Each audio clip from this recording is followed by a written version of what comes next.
What is going on YouTube? I am Lamont at Large, and today I am at the Oakwood Cemetery here in Hamilton, Texas, and I'm here to visit the grave of the real Billy the Kid. Billy the Kid, who was born Henry McCarty, was born in 1859 in New York City. There's not any information about his father.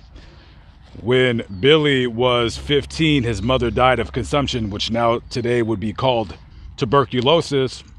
So at a young age, he became an orphan, somehow made his way out west, and did what a lot of young kids back in those days did, which is get into a whole lot of trouble. One of his first arrests on record is of stealing food from a store. Slap on the wrist, don't do that again. About a week and a half later, he robbed a Chinese laundry. He got arrested for that, and he was looking at some pretty good time for that. Somehow escaped from the jail there in New Mexico and headed out west to Arizona to hide out for a while, where he hooked up with some of his friends and honed his craft of stealing and robbing, and eventually got pretty good at killing. He killed a blacksmith out in Arizona. Some wanted posters started going up of him over there, and that's when the name or alias William Bonney came up. So he's wanted in Arizona for the blacksmith's murder. He runs back over to New Mexico, and by then he's good with the gun. He joins the Lincoln County Wars, joins a group of, I guess you could call them rebels, called the Lincoln County Regulators. Basically what the regulators were, it was basically one side of law enforcement against another side of law enforcement. It actually started over a monopoly that somebody had with having a dry goods store in town. Somebody else came, opened up another dry goods store. We don't like competition more times than not. So the U.S. Marshal is on one side, the sheriff of Lincoln County is on the other with his deputy, and then the constable, well, he got onto the side of the U.S. Marshal. You had some cattle ranchers, some cowboys joining one side, and you got some cowboys and cattle ranchers on the other side. It was just a complete and utter disaster. And of course, Billy the Kid, he chose one side, became very, very famous for his exploits of killing. Either 8 people he killed or 21. It depends on what historical document you want to read. Eventually, he is arrested for the murder of William J. Brady. He was the sheriff of Lincoln County and one of his deputies. So this time now we got William Bonney, Henry McCarty, whatever you want to call him. We got Billy the Kid in jail. He goes to trial. Trials back in those days were pretty quick, and the judge said, we're just going to go ahead and hang you because you're nothing but a nuisance to society. So it is April 28th, 1881. It's probably hot there in Fort Sumner in Lincoln County, New Mexico. Billy the Kid, 21 years of age, is sitting in a cell, and he's going to die. He's going to hang. There's no specific date for his hanging. I don't know if back in those days they just knocked on your cell and they said today is going to be the day, or tomorrow, or maybe they like to play the waiting game with you. So he's sitting in his cell. Somehow or another, he's able to escape the jail. This is how sloppy the security was back in the days. Could have been a sleeping deputy, who knows. He gets a gun, escapes the jail, and in the process kills 2 of the deputies. So the count now is at least 4 people that he's killed that have been verified. And then of course, when you're fighting alongside other regulators, oh, Billy killed that guy, oh, he killed that guy. Nobody really truly knows exactly how many people that he killed. Enter one Pat Garrett. Pat Garrett has just been made the Lincoln County Sheriff to replace Sheriff Brady, who was killed reportedly by Billy the Kid and his associates, along with William J. Brady's deputy. Now, there's a reward for Billy the Kid because we want this guy. He's a desperado. This is a bad guy. He's killed multiple people, as many as 24, according to some people's estimations, whoever you want to believe. The governor of the time of New Mexico, Lew Wallace, had a $500 reward, which back in those days would be quite a lot of money today. There's also other posters offering $5,000, maybe even $10,000. Who knows? There is a lot of money on this guy's head.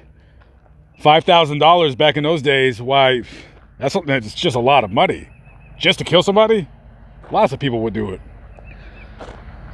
So if you want to believe the historical records that people keep or the stories that they're told, so forth and so on, then his capture and killing goes as follows. So he escapes jail, stays low for a few months. Word got around that Billy the Kid was seen at a friend's house by the name of Pete Maxwell in Fort Sumner.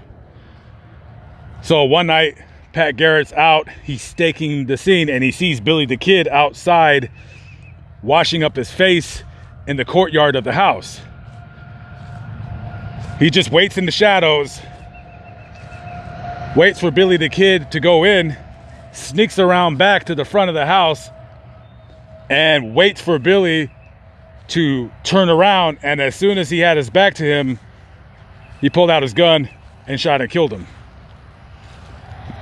Billy the Kid is dead, and just another criminal that the people in New Mexico, Arizona territories don't have to worry about. But only one problem with this story that I just told you.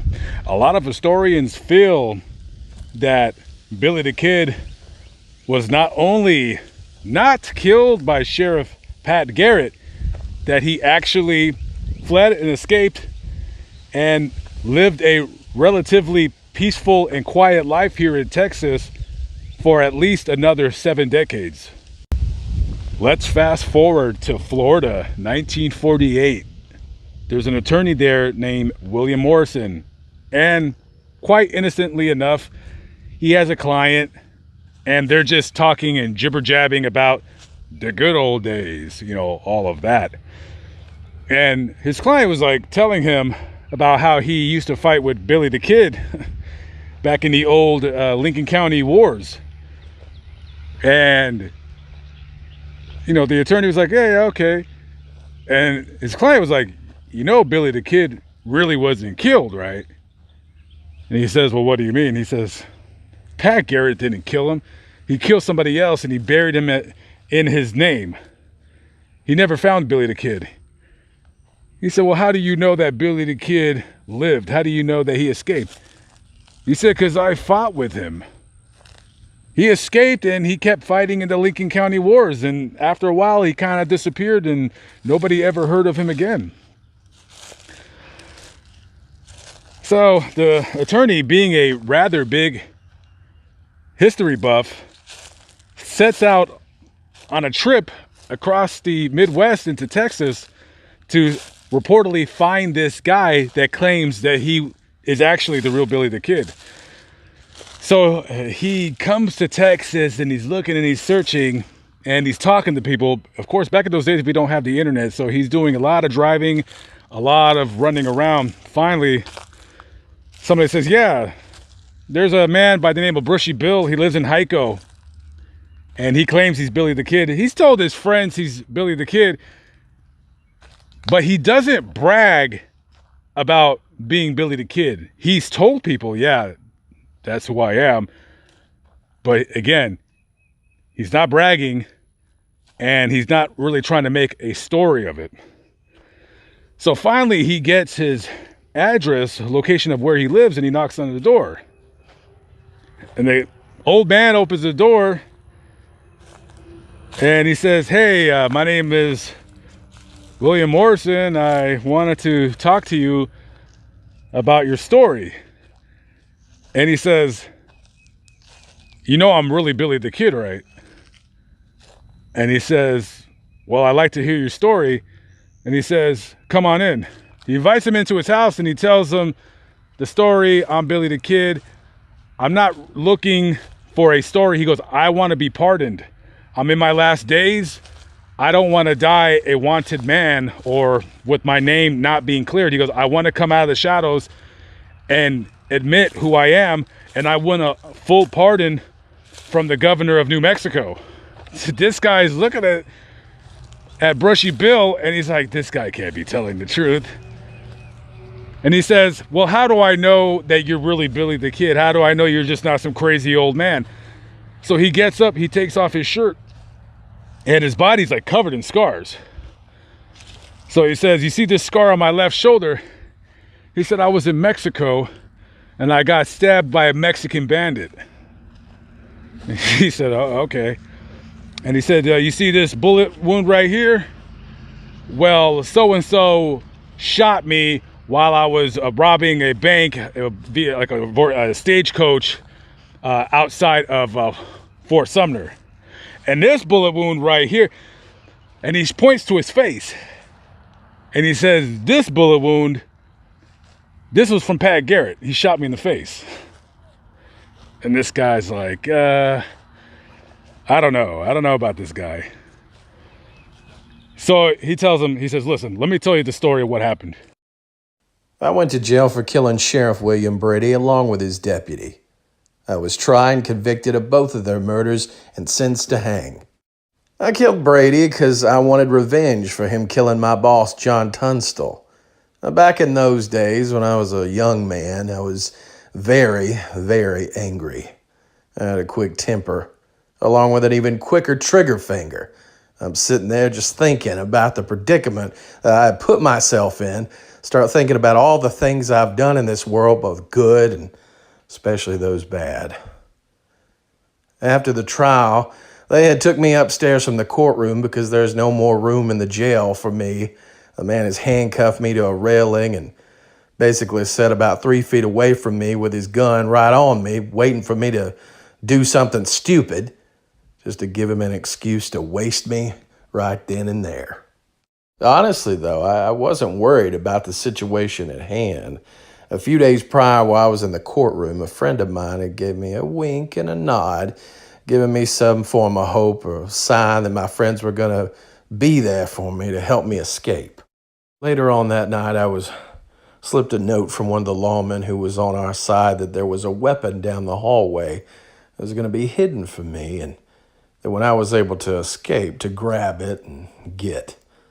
About a couple days later, after using the bathroom, I noticed that the deputy had not locked my cuffs in place, and I was able to slip out of them due to me having such small wrists.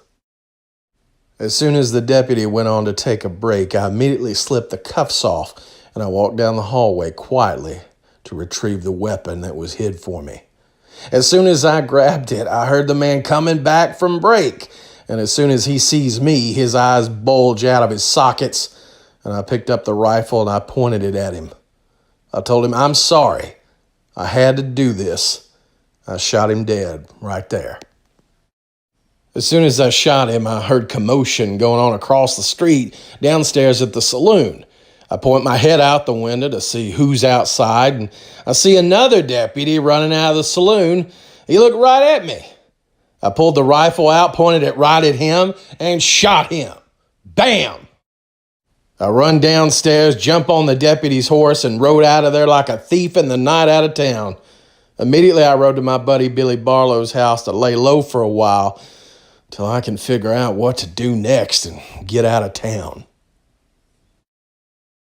Since Barlow was a known friend of mine, we went with an associate. He took us to a man's house. I believe his name was Jesus. So we're staying at this man's house, and the next night he tells me, hey, why don't I go outside of the courtyard to get some beef, and he'll fry it up for us. Me sensing a trap, I tell Barlow to go on ahead and grab it. Being that there was a very large reward for me, dead or alive, I was not trusting anyone. About 1 minute after he had walked out of the house, all of a sudden I heard a bunch of gunshots. I quickly grabbed my gun and I headed out to the courtyard to see what the ruckus was. I noticed my friend bleeding, laying on the ground of the courtyard, and all of a sudden I heard a bunch of gunshots ringing all around me. I grabbed my gun and I just started shooting at shadows. I couldn't see anything. Next thing I know, I feel my right shoulder on fire. I had been shot. I grabbed my shoulder, I took my gun, I fired it a couple more times. As soon as I got it out to reload, I felt a burning sensation in my jaw. I had just been shot again. And that was the last thing that I remember. A few days later, I wake up in a Mexican woman's house that I did not know. My friend comes running into the house saying that Billy Barlow was dead. The sheriff has took his body and buried it, claiming it were me. Back in the days before the Lincoln County Wars, I was actually pretty good friends with Pat Garrett. I took it as a sign that he was giving me a one-way ticket out of town, courtesy of my friend Billy Barlow's life. I finally healed up from the shooting, was given a fresh horse, and rode out of town towards Texas, never turning around to look back. Brushy Bill showed him all the scars from him being shot by Pat Garrett.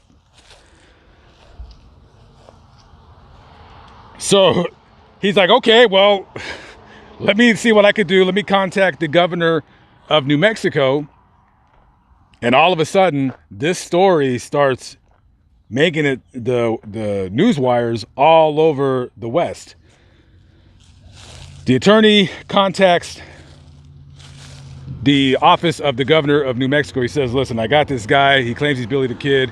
He wants a pardon. Nobody's really believing this. So Brushy Bill, with his Florida attorney, William Morrison, they go to New Mexico. I guess Mr. Morrison had let the local newspapers know who he was bringing with, because when they went to the office, they were besieged by news reporters. Are you really Billy the Kid? You're not really Billy the Kid. You're a liar. Well, if you really are Billy the Kid, you're a wanted criminal. You need to hang. And they're just verbally assaulting him. Finally, things settle down. And they're looking at the governor. He comes out and he says, listen, I'm not giving this man a pardon because he's not Billy the Kid. The real Billy the Kid was killed in Fort Sumner in 1881. Meeting adjourned. Case closed. And Brushy Bill didn't get his pardon that he wanted. He leaves the office. He looks at Mr. Morrison and he says, I really am Billy the Kid. I wanted to come clear my name. I turned state's evidence and I wanted to get a pardon. A couple days later, after that episode, Brushy Bill, walking down the street, had a fatal heart attack and died at the age of 91. And this is his grave right here.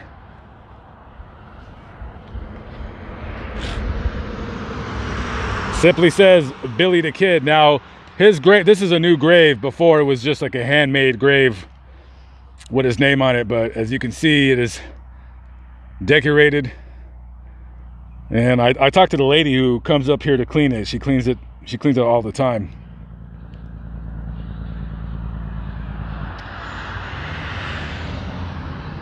I don't know, guys. It's a fascinating story.